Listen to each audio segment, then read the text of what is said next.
Fudbaleri Partizana su uz nerešen rezultat protiv Anortozisa u Beogradu uspjeli da obezbede sebi učešće u 16. finala Lige konferencije u kojoj će ih čekati jedna od ekipa koja je završila na 3. mjestu u Ligi Evrope. Dakle, veoma težak zadatak. Fudbaleri Crvene zvezde su uspjeli u Portugalu protiv veoma dobre ekipe Brage da izvuku nerešen rezultat, tako da kažem, i obezbede sebi kroz prvo mjesto direktan plasman u osmini finala Lige Evrope. To je istorijski plasman za crveno-bele. No i pored toga mnogi navijači jednostavno nisu bili zadovoljni. Zbog čega nisu bili zadovoljni? Kme. Hajde da pogledamo zapravo gdje se klubovi nalaze što se tiče liste koeficijenata, gdje je Crvena zvezda, gdje je Partizan, gdje se nalazi Linglong Superliga, što je zapravo najbitnije s obzirom da je to ta tabela koja odlučuje koliko klubova će učestvovati u Ligi šampiona.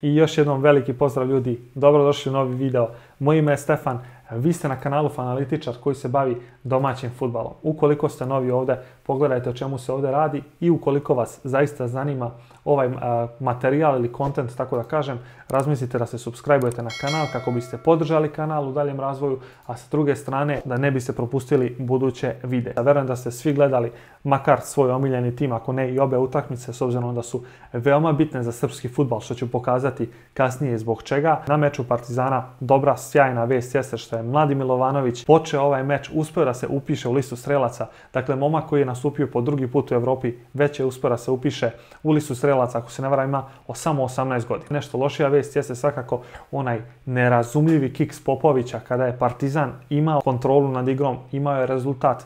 Taj glupi penal je doveo do izjednačenja i na kraju do strepnje, do samog finiša utakmice. Sa druge strane i Crvena zvezda je imala svog, pa ne mogu da kažem tragičara s obzirom da se sve idealno završilo, ali ponovo je Gobeljić napravio zaista glupost, drugačije ne može da se nazove start kada čovjek ovako skače, ide na loptu. Naravno da tu postoji mogućnost da lopta pogodi nekontrolisanu ruku, što se i desilo, sasvim opravdan penal za ekipu Brage i ponovo problemi za crveno-bele. Na sreću borbeni Raša Pankov je uspeo da dođe do penala, tako da je meč zapravo odlučen sa dva pogotka koja su postignuta oba sa penala i od jedne i od druge ekipe. Vidjeli smo onaj trg Dejana Stankovića ka navijačima Crvene zvezde, klizanje po terenu u stilu Josea Mourinha koji ga je trenirao, kao što znamo. Očito ovo mnogo znači njemu kao treneru, ali i cijelom klubu. Ni to nije bilo dovoljno za neke pristalice kako Crvene zvezde, tako i Partizana da se raduju nakon zaista istorijskog uspjeha, pogotovo kada je reč o Crvenoj zvezdi. Pre nego što pređem na tu temu i zbog čega je to tako, hajde da pogledamo trenutno stanje na listi koeficijenata. Dakle, fudbaleri Partizana, kao što možemo vidjeti, zauzimaju 65. mjesto u Evropi, što je sjajno. Visoko 65. mjesto u Evropi. Ispred Malmea, ispred Hoffenheima, ispred Šerifa, koji je napravio sjajne rezultate, ispred Wolfsburga, Ludogoreca, dakle puno ekipa koje igraju Ligu Evrope. Sa druge strane, moramo da pogledamo malo gore, što je dobra stvar za crveno-bele na tabeli, da bi ih pronašli. Crveno-beli se trenutno nalaze, ako je sudeći po UEFA-inom rang listi, na visokom 36. mjestu. Ja sam pronašao neke informacije gdje se kaže da je trenutno zapravo Crvena zvezda na 35. mjestu, što je još bolje, jel te? Ali samo 36. mjesto ispred Valencije, Olimpijakosa, Milana, protiv kojeg je Crvena zvezda igrala prethodne godine. Dakle, zaista ogroman uspjeh za srpski fudbal, ali i pored toga neke pristalice nisu zadovoljni. Zbog čega nisu zadovoljni? To je počelo zapravo već nekoliko nedelja unazad. Vidjeli smo na meču Crvene zvezde i Voždovca kada je jedan deo navijača zviždao Dejanu Stankoviću zbog igre Crvene zvezde, kada je se on zaista iznervirao da bi nešto kasnije onda pokušao da spusti loptu i rekao da svako ima pravo da kritikuje igru ukoliko mu se ne sviđa. Zapravo u pravu je bio. Ako mene pitate, bio je u pravu. Zbog čega vi, navijači, dolazite na stadion i zvižite svojoj ekipi ukoliko ona dođe do pobjede? Zato što igra nije u redu. Pa ljudi, Crvena zvezda zaostaje samo 3 boda za Partizanom koji je manje više bezgrešan. Do ovog X-a imali su seriju od koliko pobjeda. Zaista nije u redu. Crveno-beli su sada u Evropi obezbedili proleće, sa prvog mjesta direktno će ići u osminu finala Lige Evrope. U Humskoj trenutno imaju drugi problem. Mnogi navijači pričaju kako je titula već unaprijed poklonjena Crvenoj zvezdi, iako se Partizan trenutno nalazi na prvoj poziciji. Ima mnogo teorija zavere koje su za mene teorije zavere kako će Partizan ostati do tog play-offa na prvom mjestu zbog izbora, pa će onda Crvena zvezda pobediti. Zaista ne verujem u te stvari i apsolutno mislim da nije zdravo razmišljati u tom smjeru. Tako su i navijači Partizana nakon plasmana Partizana, nakon možemo priznati nešto lošije igre protiv Anortozisa, zviždali svojim fudbalerima. Ljudi, Partizan je obezbedio Evropu, kako god obezbedio je. A šta to zapravo znači za srpski fudbal? Hajde da pogledamo.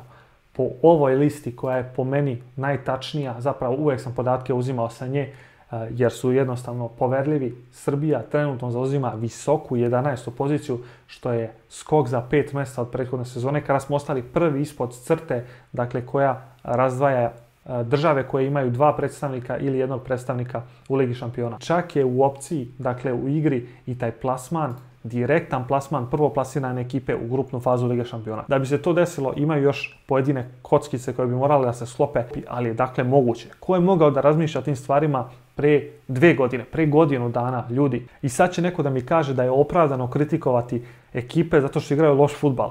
Pa da li ste realni, ljudi? Sećamo se i Crvene zvezde i Partizana kada su gubili protiv mnogo slabijih timova. Ljudi, hajde budite pozitivni. Partizan je prvi u Srpskoj ligi. Nije bitno sa kojom igrom, prvi su. Chelsea je osvajao titule sa Mourinhom, igrali su ubedljivo najružniji fudbal, postizali najmanje golova, što nije slučaj sa Partizanom koji ima bolju gol razliku od Crvene zvezde, i osvajali su titule. Šta je bitno na kraju? Bitna je titula. Ukoliko i dalje mislite da to ima veze sa politikom, ja poštujem vaše mišljenje, ali zaista ja ne želim da idem u tom pravcu. Crvena zvezda i Partizan mogu da pomognu mnogo ostalim klubovima koji su daleko što se tiče kvaliteta, ali će i oni imati šansu da naprave iskorak u Evropi s obzirom da ćemo dobiti još jedno dodatno mesto, to jest faktički isto mjesto imamo za Evropu, ali će neki drugi tim moći da igra Ligu Evrope, druga 2 tima će igrati Ligu konferencija, ukoliko sam sada tačno pogledao. Dakle, za sam kraj želim da podvučem. Ljudi, da li je realno? Partizan je prvi u ligi. Partizan je obezbedio proleće u Ligi konferencija. Crvena zvezda ima samo 3 boda za ostatka. Dakle, pristalice Crvene zvezde ne mogu da se žale da su izgubili titulu. 3 boda, ljudi, da li je moguće? Kao prvo plasirana ekipa u grupi sa Bragom, Ludogorecom i Midtjyllandom, Crvena zvezda obezbedila direktan plasman u osmini finala Lige Evrope. Da podvučemo crtu. Lingong Superliga, to je Srbija, trenutno ima nikad bolji koeficijent koji je možda čak dovoljan ili će možda čak biti dovoljan da prva ekipa iz lige direktno učestvuje u Ligi šampiona. Hajde da ne sanjamo puno, da kažemo samo ono što je sasvim realno. Realno je da Srbija neće ispasti ispod 15. mjesta. Hajde da se u ovom momentu zadovoljimo sa samo 2 mjesta koja će ići kroz kvalifikacije. Dakle, prva ekipa šampionskim putom, druga ekipa tim ligaškim putem. Zaista želim da čujem vaše mišljenje. Pišite u komentare da li su opravdane sve te kritike ili se vi zapravo apsolutno radujete ovim uspesima svog omiljenog tima.